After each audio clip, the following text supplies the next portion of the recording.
Olá pessoal, boa tarde, sejam bem-vindos mais uma vez ao canal Desvendando Ideias com a professora Ana Paula.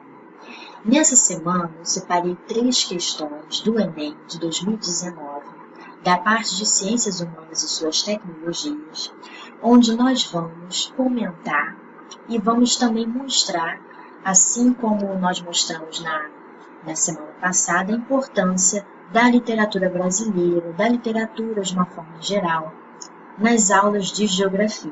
Para quem está estudando para o Enem e também para quem é professor, é fundamental conhecer certos escritores, conhecer certas músicas, certos compositores da música popular brasileira, para você fazer determinadas provas, que exigem conteúdo, mas também que exigem uma interpretação de texto.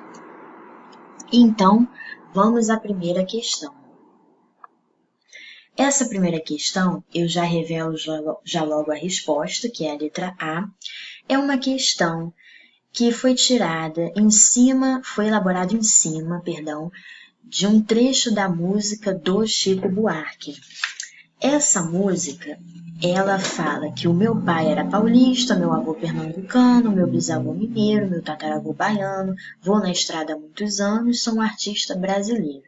A característica familiar descrita deriva do seguinte aspecto demográfico. É claro que é a letra A, migração interna. Por quê? Porque cada membro da família dele é de um estado do Brasil. O pai dele era paulista, o avô pernambucano, o bisavô mineiro e etc, etc. Mas por que não pode ser por que não podem ser as outras questões? Então, as outras alternativas, perdão. Então vamos lá. População relativa é a densidade demográfica, que é o total de habitantes dividido pela área que ocupam. Por acaso esse trecho dessa música está falando de população relativa? Não. Expectativa de vida, que é a esperança de vida? Também não. Taxa de mortalidade? Nem se fala. Índice de fecundidade, que é o número médio de filhos que uma mulher pode ter? Também não. Essa questão está bem clara. Ela está exigindo que você associe a esse poema a ideia de migração interna. Beleza? Então vamos para a próxima questão. Essa questão, eu já declaro que é a resposta certa, que é a letra E. É uma questão que exige muito atenção, porque é um trecho que foi tirado de um livro do Stuart Hall, A Identidade Cultural na Pós-Modernidade, que eu acho muito mais útil para discutir sobre globalização. E até o próprio professor Milton Santos, no livro Por uma Outra Globalização, ele também utiliza muito esse autor. E o feminismo, como está dizendo, teve uma relação direta com o descentramento conceitual do sujeito cartesiano sociológico. Ele questionou a clássica distinção entre o dentro e o fora, o privado e o público. O slogan do feminismo era: o pessoal é político. Ele abriu, portanto, para a contestação política arenas inteiramente novas: a família, a sexualidade, a divisão doméstica do trabalho e etc. E o que a questão está querendo? O movimento descrito no texto contribui para o processo de transformação das relações humanas. Está havendo uma quebra de padrão, uma transformação de um padrão social, que é a superioridade do homem em relação à mulher.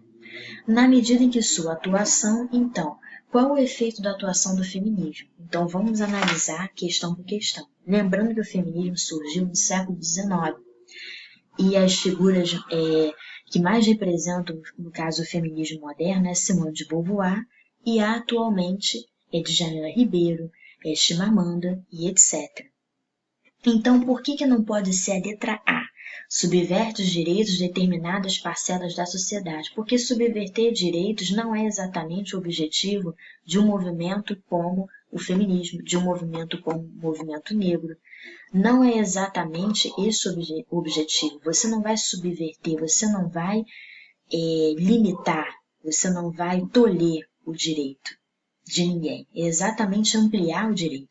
Por que não pode ser a letra B? Abala a relação da classe dominante com o Estado. O feminismo não é classe dominante. Eu não estou falando aqui da relação da classe dominante com o Estado, eu não estou falando aqui da elite do café paulista com o Estado. Não estou falando aqui disso, eu estou falando do movimento feminista, de movimento insurgente. Letra C. Por que não pode ser? Constrói a segregação dos segmentos populares. Ele não está dividindo as classes populares, a minoria, não está dividindo. Ele está tentando ampliar, incluir a mulher. Limita os mecanismos de inclusão das minorias? É óbvio que não, é exatamente o contrário, mas redefine a dinâmica das instituições sociais. Por quê? Porque vem com essa ideia de quebrar os padrões sociais. O padrão social da família, da igreja, a divisão doméstica do trabalho, como o texto está dizendo. Então, o texto, ele está confuso, digamos assim, um pouco difícil para quem não tem uma familiaridade com esse autor, mas ele tem exatamente a mensagem de dizer que o feminismo é uma quebra de padrão social, tá certo? Então, vamos para a última questão. Bom, essa questão, ela não é uma questão também difícil. Essas 3 questões que eu escolhi, elas não são questões difíceis, são mais questões de interpretação de texto. Mas para quem está familiarizado com a leitura e com o autor, e também com certas canções, acaba ficando um pouco mais fácil. Você ganha mais tempo respondendo essas questões e perdendo um pouco mais de tempo, digamos assim, alguma questão que você não conseguiu resolver de cálculo ou que tenha mais texto dentro dessa área da geografia e história.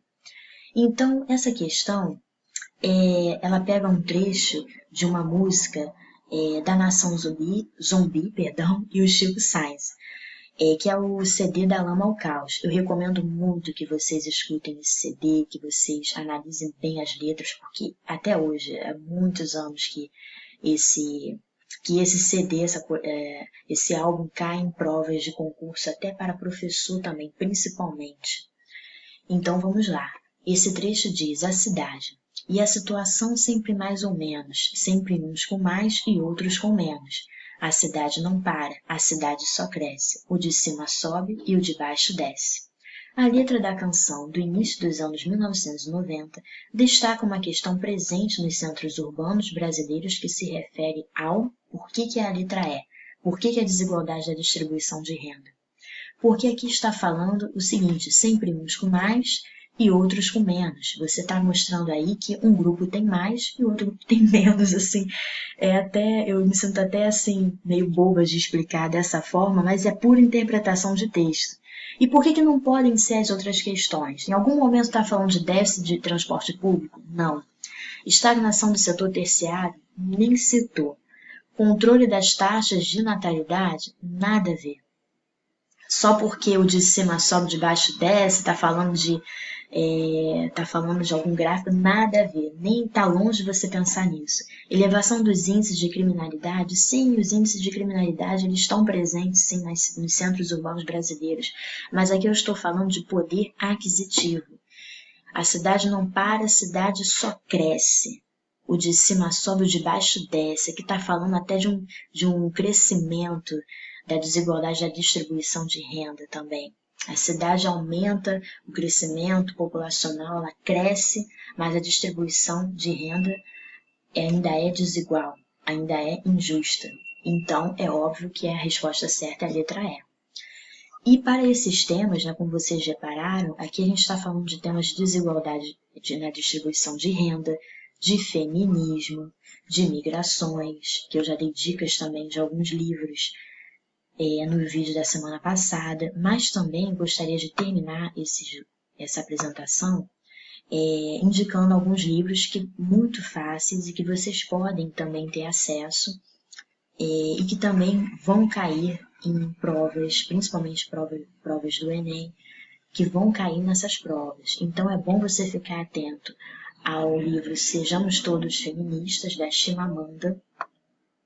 Simone de Beauvoir tem esse livro A Força das Coisas, mas tem o Segundo Sexo também, e você também pode pesquisar na internet que tem outros livros dela, do Sartre também, que era o marido dela, disponíveis. É o grande nome do feminismo moderno, então você precisa saber, pelo menos conhecer quem foi essa mulher, essa filósofa. E também aqui está o álbum do Chico Sainz, Nação Zumbi, e também de Jamila Ribeiro, que está no auge, né? Quem tem medo do feminismo negro? está no auge da moda e é bom ficar atento a esse tema do feminismo, que é muito recorrente na prova do Enem e também na prova da UERJ. Feminismo, tema de feminismo. E também, quando a gente fala de distribuição de renda, quando você vai discutir a desigualdade social, você tem que ler trechos, pode ser até alguns capítulos, podem ser até alguns capítulos do livro Formação Econômica do Brasil. No YouTube tem diversos vídeos falando sobre o Celso Furtado, é muito bom, é primordial você conhecer a obra dele. Nós também temos Geografia da Fome, do Josué de Castro, que é um livro que sempre cai em concurso público, não adianta, e de ensino médio, não só para professor. A crise urbana, para entender a crise urbana, Hermínia Maricato, Carlos Weiner e outros escritores também do IPUR que discutem essa questão do empresariamento urbano, da segregação socioespacial, nós temos o Marcelo Lopes de Souza. Então, nós temos que ficar atentos a esses autores, porque vocês vão ver muitos trechos dos livros deles caindo nessas provas também. E também eu já indiquei e vou indicar novamente por Uma Outra Globalização do Milton Santos. Tem um documentário sobre esse livro, não deixem de assistir. Milton Santos vai sempre cair. Se ele não caiu no ano passado, ele vai cair. Ele pode cair esse ano, mas ele vai sempre cair de uma forma ou de outra. Até através de outros autores, como até o próprio Stuart Hall. Então não deixem de ler, não deixem de pesquisar esses livros e outros vídeos no YouTube sobre esses autores.